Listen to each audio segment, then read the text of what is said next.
అదే RTV app వార్తల్ని క్షణాల్లో చదివే అవకాశం ఉంటుంది. ఒక న్యూస్ పేపర్, ఒక టెలివిజన్ ఛానల్ మీ చేతుల్లో ఎప్పుడూ ఉంటాయి.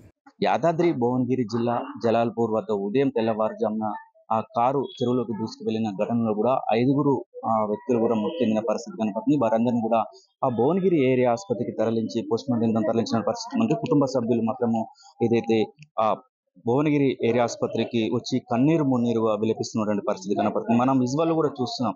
వాళ్ళు మొత్తం చిన్నప్పటి నుంచి పెంచి పెద్ద చేసిన నా కొడుకు కళ్ళ ముందు చూసుకోవడానికి కూడా లేకుండా పోయాడు అంటూ కూడా వారు రోధిస్తున్న విజువల్స్ మనం ఆర్టీవీ స్క్రీన్ మీద కూడా చూస్తున్నటువంటి తల్లి కన్నీరు మున్నీరుగా విలపిస్తున్న పరిస్థితి ఉంది. తండ్రి నిస్సహాయ స్థితిలో ఏం చేయలేని పరిస్థితిలో కూడా అక్కడ కూర్చున్న విజువల్స్ కూడా మనం చూసినటువంటి పరిస్థితి మనతుంది.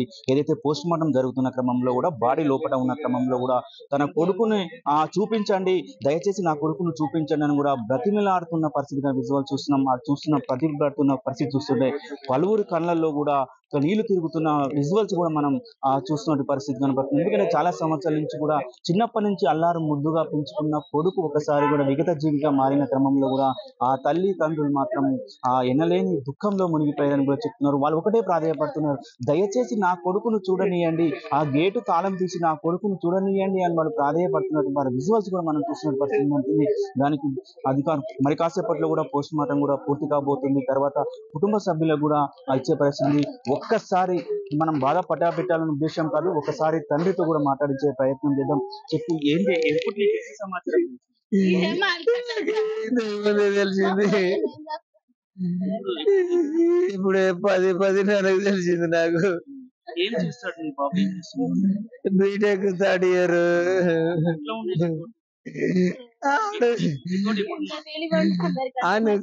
ఆడు ఏడికి పోయినా నెంబర్ అన్నాడు.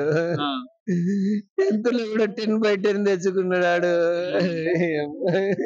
ఎప్పుడు వెళ్ళాడు? ఇంటర్ నుంచి ఎప్పుడు బయటకు వచ్చారు? మేము ఇంట్లో లేము. ఏం చేస్తారు? నేను మొగ్గమునేస్తా, ఆర్టీ ఏజెంట్ గా చేస్తా. హైదరాబాద్ లో ఉంటారా సార్ మీరు? హైదరాబాద్లో ఉంటాము. చాలా హృదయ విదాకరణ పరిస్థితి కూడా కనపడుతున్న పరిస్థితి ఉంది. తల్లి కన్నీరు మున్నీరుగా వెలుస్తున్న పరిస్థితి. చిన్నప్పటి నుంచి అల్లారు ముద్దుగా పెంచుకున్న కొడుకు ఒకసారి లేకపోవడం తోడుగా ఇబ్బంది పరిస్థితి పడుతుంది. జ్వరం వచ్చినా కూడా తల్లడిల్లిపోయే తల్లి ఈసారి తన కన్ను కొడుకు లేడన్న విషయం తెలుసుకుని కూడా కన్నీరు మున్నీరుగా వినిపిస్తున్న పరిస్థితి ఉంది. మనం విజువల్ చూస్తున్నాం. అంత ఆవేదనతోటి ఆమె ఏడుస్తున్న పరిస్థితి ఉంది. ఒక్కసారి అమ్మతో కూడా కడుపు తల్లి కొడుకు ఆప్యాయత ఏ విధంగా ఉండేది, వారు ఎట్లా ఉండేది తెలుసుకునే ప్రయత్నం చేద్దాం. అమ్మ చెప్పమ్మా, నిన్ను బాధ పెట్టాలనే ఉద్దేశం కాదు తల్లి, ఎట్లా ఉంది కొడుకు నీకు అనుబంధం ఎట్లా ఉంది? చాలా మంచిగా ఉండే. నాకు ఎప్పుడన్నా జ్వరం వచ్చినా టాబ్లెట్ తేపోరా అంటే డాడీ టాబ్లెట్లు వేసుకోవద్దంటే తీసుకొచ్చి ఇచ్చేది. అంత ఒక్క రోజు కూడా హాస్పిటల్ పోకపోయేది. జ్వరం వచ్చినా మందులు వాడొద్దని చెప్పేది. నేను ఇప్పుడు పోతే నీకు 30,000 శాలరీ వస్తుంది అని చెప్పేది. నీకేదో మంచిగా చూసుకుంటానే అని చెప్పేది. ఇట్లా అవుతుందని కాలే దేవుడా. మంచిగా చదువుకునేది మానే. నారాయణ శ్రీ చైతన్య డిపిఎస్ స్కూల్ మంచి స్కూల్లో అయ్యేది చదువుకుండు. ఏ టీచర్ అయినా పేరెంట్స్ మీటింగ్ పోయినా కూడా వాడు ఫస్ట్ వస్తాడనేది. 1 రూపాయి పెట్టి కాలేజ్ కూడా కొనుక్కోలేదు మేము. ఎప్పుడు చివరిసారిగా నీతో ఎప్పుడు మాట్లాడాడు? కాలేజీకి వెళ్ళేటప్పుడు బాక్స్ పెట్టిండు, వెళ్ళిండు. బైక్ మీదనే పోయేది, హెల్మెట్ పెట్టుకున్నా. ఏం కాదని బైకే తీసుకుపోయేది. వద్దని నేను బస్సు పెట్టియమన్నా కూడా ఏ రోజు ఏ ప్రాబ్లం రాలేదు. రాత్రి నైట్ వచ్చిండు ఇంటి దగ్గరకు వచ్చారు? మేము ఇంట్లో లేము, కాలేజీకి పంపించి మొన్న మధ్యాహ్నం వేరే దగ్గర చనిపోతే అక్కడికి వెళ్ళి ఆ నుండి ఊరికి వెళ్ళిపోయినాము. ఇంటికి రాత్రి పోతే నా కొడుకుంటూ దేవుడా. రాత్రి ఫోన్ ఎత్తుతలేడు వినయ్ అని అంటే సినిమాకి పోయిండు. కొత్త సినిమా వచ్చింది పుష్ప అన్నాడేనా.